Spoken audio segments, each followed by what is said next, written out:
you can almost think of the Japanese islands almost like if you're like a rag or something, you're just twisting and the earth is just breaking in different places.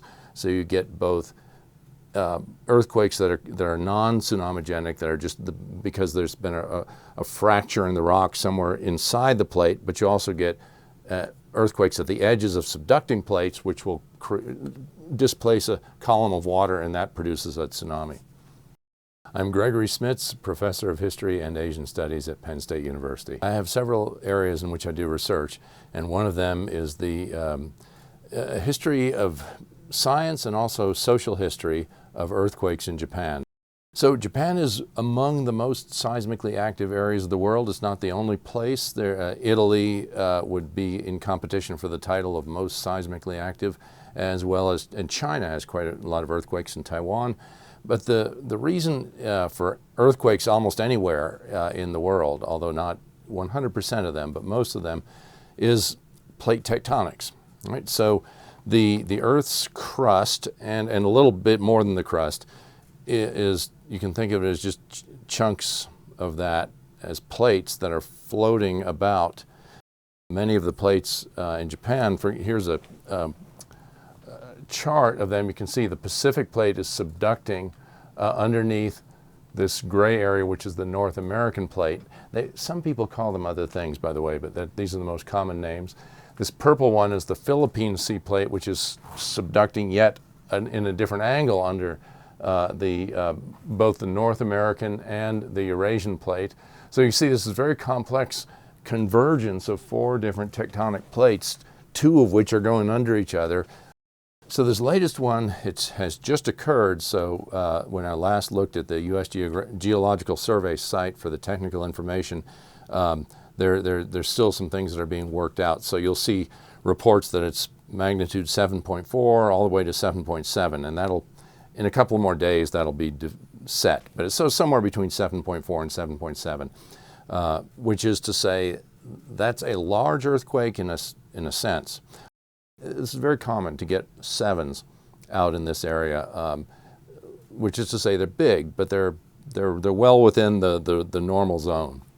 With respect to this term megaquake, this one might have been that. A lot will depend on the exact detail, the geophysical details of the event. I'm going to use my hands again to show the subducting plate. Here's the continental plate, here's the subducting oceanic plate underneath it. Friction is going to lock that junction for a while, and until finally friction is overcome, and the continental plate will shoot upward, displace a big column of water, and that'll be a tsunami. That's called a mega thrust earthquake. So the word mega doesn't necessarily mean how big it is or how much energy it is. It really refers to this subduction zone generated earthquake. In Japan, there were two approaches to dealing with earthquakes. One has not worked out at all, and the other's worked out great. The one that didn't work out was an attempt to predict earthquakes.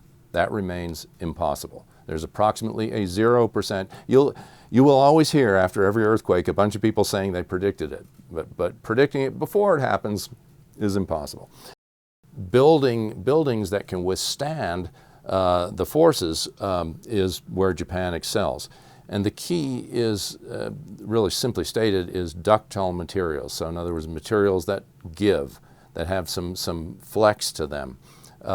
And then even better is to take the base of, say, a big building and put essentially a shock absorber under the base, or it would be several shock absorbers. It's called base isolation, so that when the earthquake suddenly releases stress and the ground begins to shake in specific ways based on seismic wave patterns, that's happening under the building, and the building is swaying in to its own different rhythm. It's being it's being caused by that, but the shock absorber is taking that shock and absorbing it essentially. And the building is going to sway much less severely.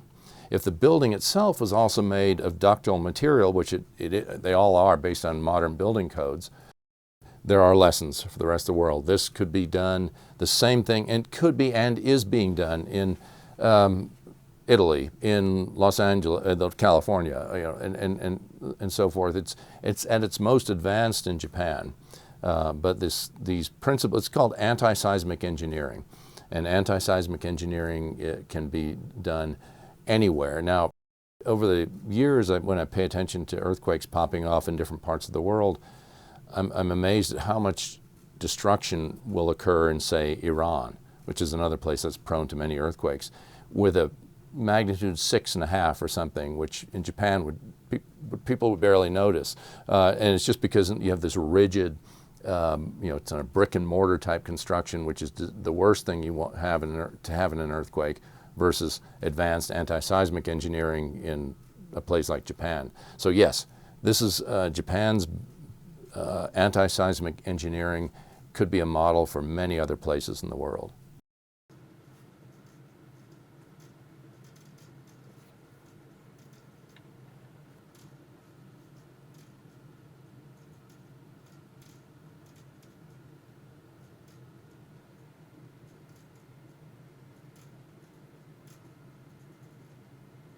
Okay.